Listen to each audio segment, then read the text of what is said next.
Hello guys, welcome back to my YouTube channel. Please do not forget to subscribe to the channel and like the video. Coming up on Skim Sam on Mondays, Lamina's conflict with Alfred leads to dire consequences for her and her children.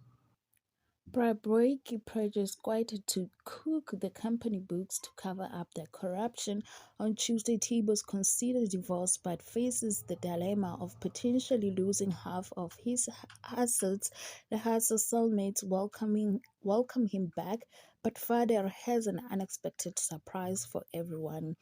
On Wednesday, will Mapiti follow her heart even if it means going against her family's wishes? Father presents Lhasa with an irresistible offer, though accepting it may come at a cost. On Thursday, Berry FM fires two popular employees.